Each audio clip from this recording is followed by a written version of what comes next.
Are back with a new topic of physics और आज हम लोग ग्रेविटेशन की डिस्कशन करने वाले हैं। But before all of that, happy independence day to all of you. और एक्चुअल में जो ग्रेविटेशन टॉपिक है ना, सिर्फ हम लोग हमारी जो टेक्स्ट बुक्स में पढ़ते हैं like that of JEE and NEET and class 11th 12th, तब हम लोग यूनिवर्सल लॉ ऑफ ग्रेविटेशन को यूज़ करते हैं and we find out many applications of it and how the earth goes around the sun और how the moon goes around the earth. लेकिन the interesting point and interesting fact is that gravitation topic doesn't just end right here at Newton's laws. Actual में 1915 में sir Albert Einstein ने कहा था कि gravitation is caused जब एक body किसी भी मतलब फैब्रिक ऑफ स्पेस टाइम को कर्व करती है, due to that the gravity force of gravity the gravitational force is caused.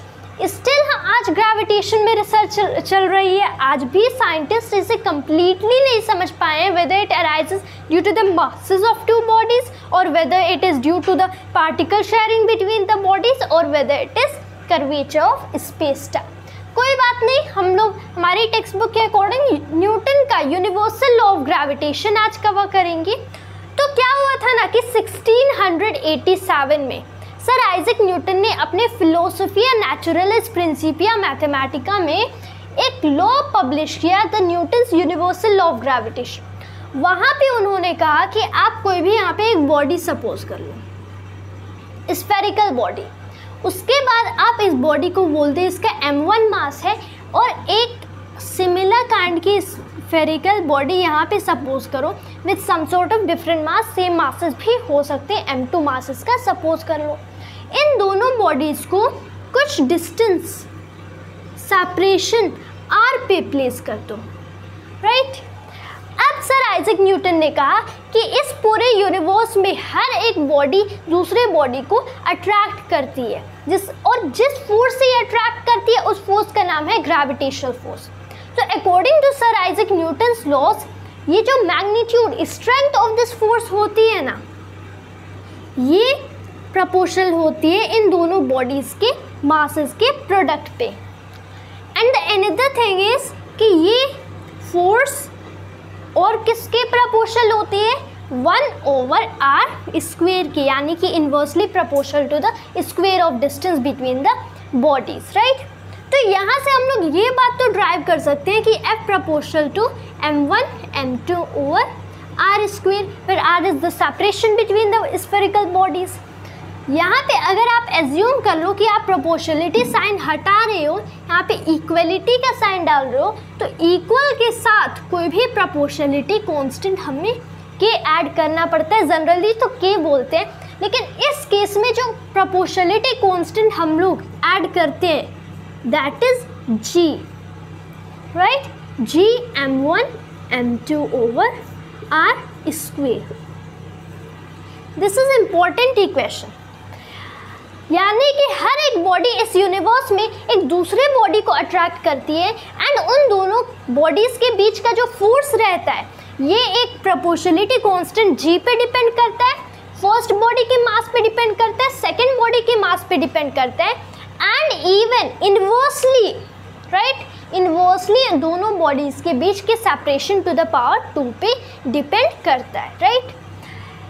अब क्या ये bodies is it necessary for the bodies to be spherical ताकि ग्रेविटेशनल फोर्स एक्ट करे? ये जो हम लोग फोर्स बोल दिए ना, ये जो फोर्स है this is the gravitational force, this is known as gravitational force, यानी कि हर बॉडी दूसरे बॉडी को ग्रेविटेशनल फोर्स से अट्रैक्ट करती है। Are the bodies required to be spherical in order for the gravitational force to act between them? नहीं, ये ज़रूरी नहीं है। ये बॉडी पॉइंट पार्टिकल्स भी हो सकती हैं, राइट। यहाँ पे आपने एक पॉइंट बनाया, यहाँ पे एक पॉइंट बनाया, इस पॉइंट का मास m1, इस पॉइंट का मास m2, दोनों को r से सेपरेट कर दो। अब ग्रेविटेशनल फोर्स बताओ, तो ये पॉइंट इस पे इधर एक ग्रेविटेशनल फोर्स F लगाएगा।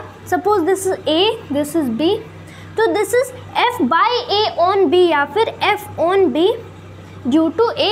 ये पॉइंट यहाँ पे एक फोर्स लगाएगा F, या ये था F बी ए, यानी कि F on B due to A, ये हो गया F on A due to B. Action reaction pairs, क्या ये न्यूटन थर्ड लॉ को फॉलो करती है? हाँ, ये जो ग्रेविटेशनल फोर्स होती है ये सर आइजैक न्यूटन को के थर्ड लॉ ऑफ मोशन को भी फॉलो करती है।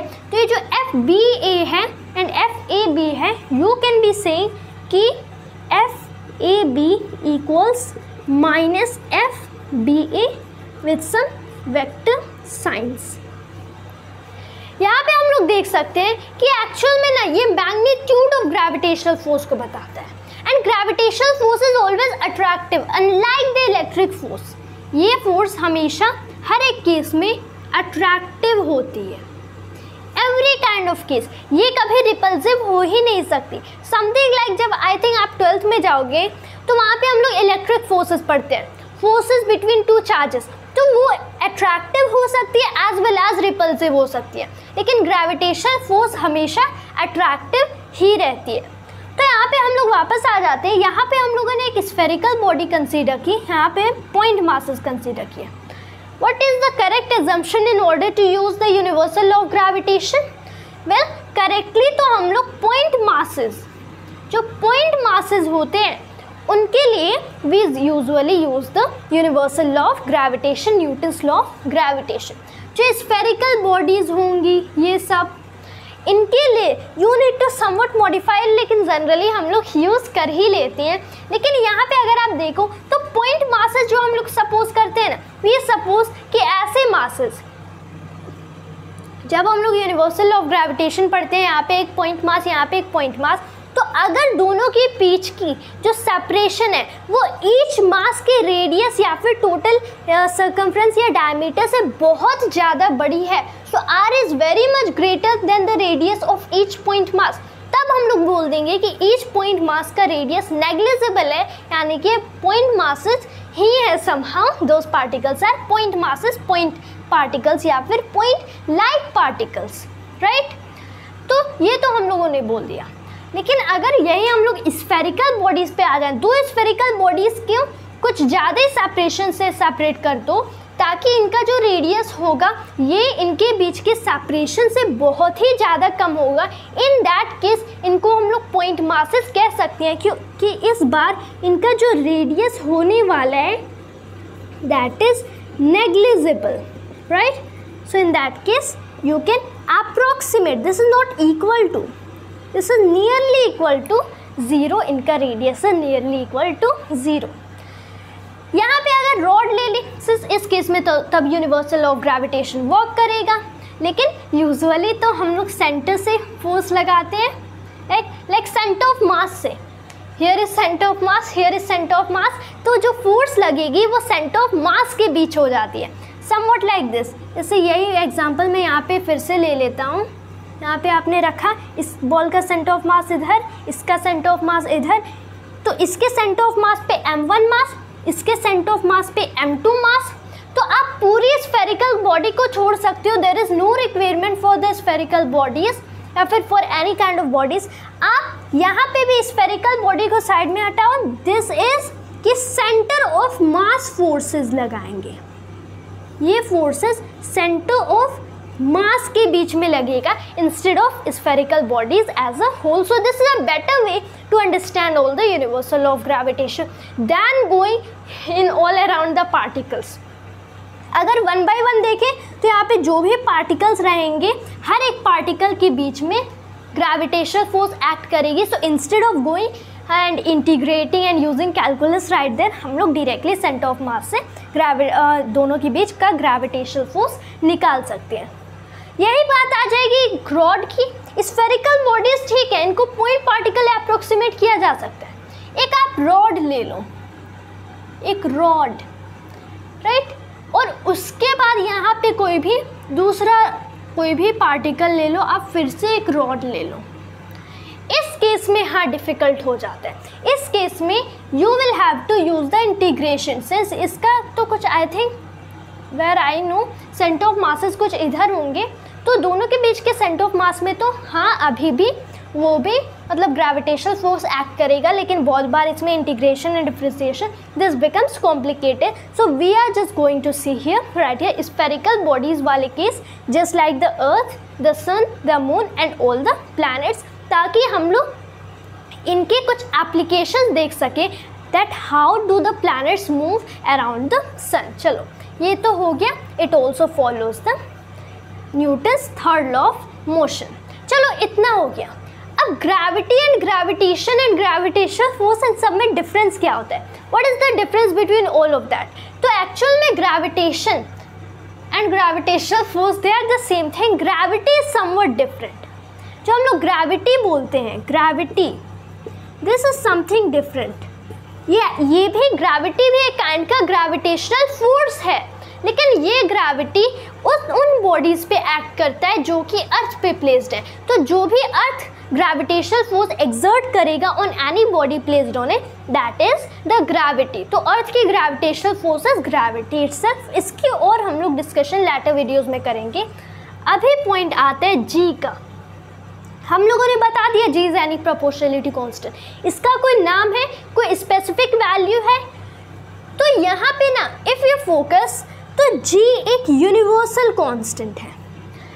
कोई भी आप शेप ले लो, कोई भी साइज ले लो, एनीथिंग, लेकिन इस पूरे यूनिवर्स में जी की वैल्यू हमेशा फिक्स रहती है. और ये fix value for G 6.67 into 10⁻11 newton meter square पर किलोग्राम स्क्वेयर्ड. ये बहुत ही इम्पॉर्टेंट कांस्टेंट है. I say that it is must to remember the value of this constant. You can easily do it. 6.67 into 10⁻11 इसके units drive करने, so you can use this. सिर्फ जो force का unit होता है this is newton, mass into mass का kilogram, R square का metre square. तो जी what is G? G is FR square divided by में M1 M2, F Newton, R square meter square पर M1 times M2 kg times kg square. तो Newton meter square पर kilogram square. This is the value of G. G को measure कैसे किया गया था? That was Henry Cavendish का G के मेज़र करने वाला एक्सपेरिमेंट. ये एक्सपेरिमेंट हेनरी कैवेंडिश ने परफॉर्म किया था, right? In order to measure the value of G, that itself is a broad topic. If possible, we'll be discussing in later videos. This is the value of G, and ये unlike other proportionality constants, generally तो proportionality constants unitless होते हैं, dimensionless होते हैं, लेकिन इसकी units भी है and इसके कुछ dimensions भी है, right? इतना तो हो गया. क्वेश्चन अराइज होता है इसको यूनिवर्सल लॉ ऑफ ग्रेविटेशन क्यों कहा जाता है? इसको ऐसा कहा जाता है क्योंकि ये इस यूनिवर्स में हर एक पार्टिकल्स के लिए वैलिड है. हर एक पार्टिकल्स एक दूसरे को अट्रैक्ट करते हैं, लेकिन इनके बीच का फोर्स बहुत स्मॉल होता है, समथिंग लाइक दिस. इसके बीच एंड इसके बीच का फोर्स बहुत ही स्मॉल है, but although they attract each other, लेकिन although force is very strong. But it's something like this कि अगर मैं इस मार्कर को यहाँ पे ड्रॉप करूँ, if I drop it just right here, so it will go down under the action of Earth's gravitational force. क्योंकि अर्थ का मास बहुत ही बड़ा है, अर्थ का मास बहुत ही बड़ा है. The mass of the earth is 6 into 10⁻24 kilograms. यानी कि अगर आप 6 के साथ 24 जीरोज लगाओगे, जितने केजी आपको मास मिलेगा उतना अर्थ का मास है. तो due to this heavy kind of mass, यहाँ पे even for a small mass, अगर यहाँ पे आप अर्थ का मास रखो, यहाँ पे the mass of this marker divided by में R square should be the radius of earth, क्योंकि हम लोग अर्थ के सेंटर से डिस्कशन करेंगे, राइट? यहाँ पे हम लोग जब ये वैल्यूज़ कैलकुलेट करते हैं तो आर हम लोग ऐसे कैलकुलेट करते हैं कि दोनों के सेंटर ऑफ मास, सेंटर से कितना ज़्यादा सेपरेशन है. The same way is for the earth. ये हुई अर्थ. हम लोग अर्थ के ऊपर सरफेस पे, हम लोग अर्थ के अंदर नहीं होते, अर्थ के सरफेस पे खड़े होते, right? This is me standing here by taking the marker. और मैंने मार्कर को गिराया, मैंने यहाँ पे मार्कर को गिराया, तो अर्थ एज अ होल इसको अट्रैक्ट नहीं, मतलब अपनी टुवर्ड्स करेगी. अर्थ का जो सेंटर है ना, it will try to go to the center and it strikes the ground and it can not go. लेकिन ग्रेविटेशनल फोर्स तो सेंटर के टुवर्ड्स एक्ट करेगा. तो अर्थ से के सेंटर से इसका कितना डिस्टेंस है? वो तो उतना ही होगा जितना रेडियस ऑफ द अर्थ होगा, क्योंकि इतना डिस्टेंस तो रेडियस ऑफ अर्थ होगा, राइट? तो दैट इज़ द रीज़न हम लोग यहाँ पे रेडियस ऑफ द अर्थ का स्क्वेयर करते हैं, यहाँ पे जी की ये वाली वैल्यू, तो यहाँ पे हमें फोर्स मिल जाएगा। This is the same force which is displaced as the weight of a body by a weighing machine. जो हमारी वेट होती है, वेट कुछ और नहीं होती है बल्कि हमारे अर्थ हम पे जो ग्रेविटेशनल फोर्स एक्सर्ट करते हैं, वेट वही चीज़ होता है। This is about the universal law of gravitation. Topic is incomplete, पूरा का पूरा ग्रेविटेशन तो अभी नहीं कंप्लीट हुआ है। This was just a statement of Newton's universal law of gravitation. तो एक्चुअल में ये है क्या, इसी इक्वेशन को हम लोग Newton's universal law of gravitation कहते हैं।